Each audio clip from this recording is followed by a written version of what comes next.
Shalom Bapak Ibu Saudara-saudara yang terkasih dalam nama Tuhan Yesus Kristus.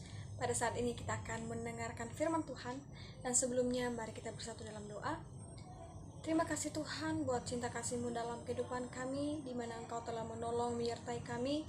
Dari pagi hingga pada saat ini Engkau telah bersama-sama dengan kami.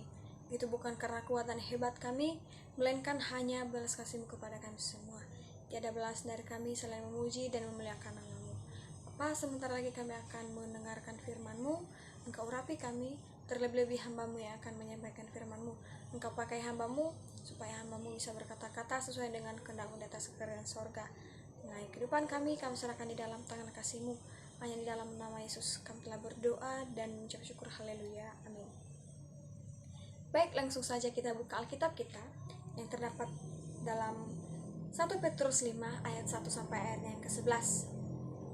Saya akan membacakan bagi kita semua dengan judul perikop, Gembalakanlah kawanan domba Allah. Aku menasihatkan para penatua di antara kamu, aku sebagai teman penatua dan saksi penderitaan Kristus, yang juga akan mendapat bagian dalam kemuliaan yang akan dinyatakan kelak. Gembalakanlah kawanan domba Allah yang ada padamu, jangan dengan paksa tetapi dengan sukarela sesuai dengan kehendak Allah. Dan jangan karena mau mencari keuntungan, tetapi dengan pengabdian diri. Janganlah kamu berbuat seolah-olah kamu mau memerintah atas mereka yang dipercayakan kepadamu. Tetapi hendaklah kamu menjadi teladan bagi kawanan domba itu. Maka kamu apabila gembala agung datang, kamu akan menerima mahkota kemuliaan yang tidak dapat layu. Demikian jugalah kamu, hai orang-orang muda, tunduklah kepada orang-orang yang tua, dan kamu semua rendahkanlah dirimu seorang terhadap yang lain. Sebab Allah menentang orang yang congkak, tetapi mengasihani orang yang rendah hati. Karena itu rendahkanlah dirimu di bawah tangan Tuhan yang kuat, supaya kamu ditinggalkannya pada waktunya. Serahkanlah segala kekhawatiranmu kepadanya, sebab Ia yang memelihara kamu. Sadarlah dan berjaga-jagalah. Lawanmu si iblis berjalan keliling sama seperti singa yang mengaum-ngaum dan mencari orang yang dapat ditelannya. Lawanlah dia dengan iman yang teguh, sebab kamu tahu bahwa semua saudaramu di seluruh dunia menanggung penderitaan yang sama. Dan Allah sumber segala kasih karunia yang telah memanggil kamu dalam Kristus kepada kemuliaan yang kekal, akan melengkapi, meneguhkan, menguatkan, dan mengukuhkan kamu sesudah kamu menderita seketika lamanya. Ialah yang mempunyai kuasa sampai selama-lamanya. Amin. Demikian pembacaan firman Tuhan. Dan sebelum kita masuk dalam poin-poin, dan sebelumnya kita perlu tahu siapa penulis kitab Petrus ini, yaitu Petrus sendiri dengan tema besar menderita bagi Kristus. Surat ini ditulis pada tahun 60 sampai 63 Masehi. Surat ini juga ditujukan kepada di Asia Kecil. Baik, langsung saja tema yang saya angkat yaitu keteladanan pemimpin jemaat. Keteladanan pemimpin jemaat dalam berbagai segi kehidupan sangat diharapkan oleh jemaat, terlebih oleh Tuhan. Ada jemaat yang menjadi teladan dalam hal mencukupkan segala kebutuhan jasmani jemaatnya. Ada juga yang memperhatikan kesehatan anggota jemaatnya dengan mengunjungi orang-orang sakit dan mendoakannya. Ada juga yang mengikut sertakan anggota jemaatnya dalam hal melayani Tuhan dan lain sebagainya. Keteladanan pemimpin jemaat menurut 1 Petrus 5 ayat 1 sampai ayat yang ke-11 memiliki beberapa cara dalam hal penggembalaan, yaitu 1. Menggembalakan tanpa pamrih. Kita bisa lihat pada ayat 1 sampai ayat yang ke-4. Dalam menggembalakan tanpa pamrih memiliki beberapa aspek yang harus dilakukan, yaitu jangan dengan paksa. Mengapa menggembalakan tanpa pamrih tidak harus dengan paksa? Karena Petrus pada saat itu berkata kepada para penatua supaya mereka menggembalakan tidak dengan paksa, melainkan karena kehendak Allah. Seterusnya Petrus berkata pula kepada para penatua supaya kiranya dalam pelayanan mereka tidak mencari keuntungan, karena tujuan mereka yaitu untuk memberitakan firman Tuhan. Dan dengan jabatanmu sebagai penatua, janganlah kamu semena-mena memerintah atas jemaatmu. Karena kekuasaan yang mereka miliki, yaitu para penatua ini, kekuasaan yang telah mereka miliki. Nah, beberapa pemimpin jemaat yang berasal dari pengusaha besar yang percaya kepada Yesus membuka pos pelayanan. Mereka mengembalakan anggota jemaatnya tanpa pamrih. Mereka mengembalakannya dengan tidak paksa, dengan tidak mencari keuntungan, dan tidak memerintah atas mereka. Bagaimana dengan kehidupan kita sehari-hari?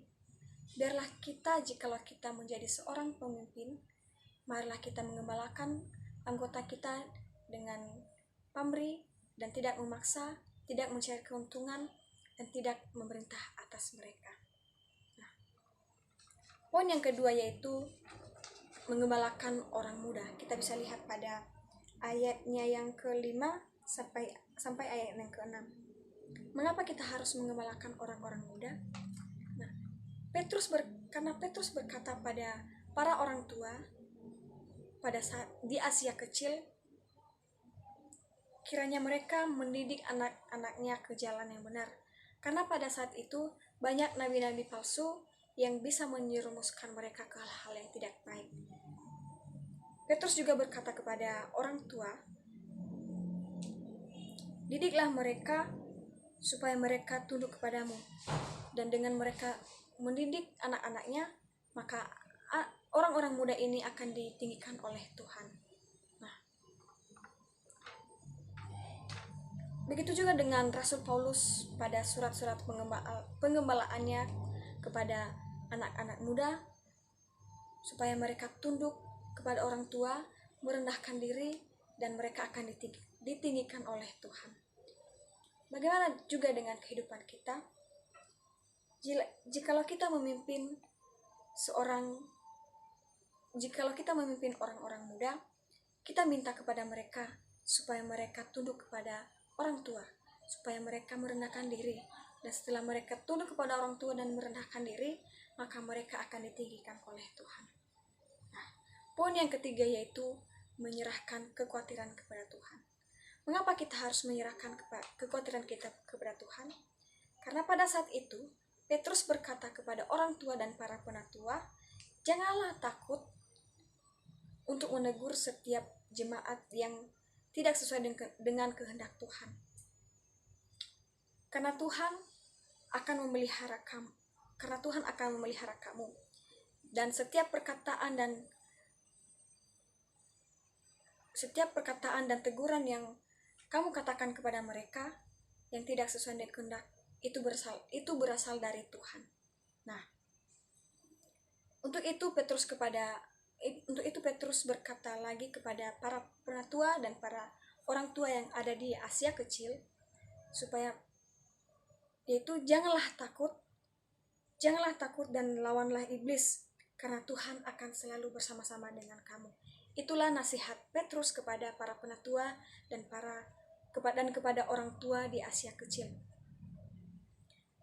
Beberapa pemimpin jemaat yang dalam hal melayani Tuhan seringkali takut dalam hal tugas pelayanannya. Tetapi Tuhan mengingatkan dan meminta supaya tidak takut dan menyerahkan kekhawatiran itu kepada Tuhan. Mengapa? Karena Tuhan akan memelihara dan memperlengkapi untuk melawan iblis yang ada di sekeliling kita. Nah, bagaimana dengan kita? Sebagai pemimpin jemaat, marilah kita serahkan kekhawatiran kita kepada Tuhan. Marilah kita menyerahkan hidup kita kepada Tuhan, dan Tuhan akan memelihara, memperlengkapi kita untuk melawan iblis-iblis yang ada di sekeliling kita. Bapak, Ibu, Saudara-saudara yang terkasih dalam nama Tuhan Yesus Kristus, bagaimana dengan kita pada saat ini? Apakah kita sudah menegur dan saling mengingatkan sesama kita dalam hal jika dalam melakukan kesalahan dan perbuatan yang tidak sesuai dengan kehendak Tuhan? Ketika kita melihat sesama kita melakukan kesalahan, marilah kita tidak takut untuk menegur mereka. Karena Tuhan berkata, lawanlah iblis, karena aku bersama-sama dengan kamu.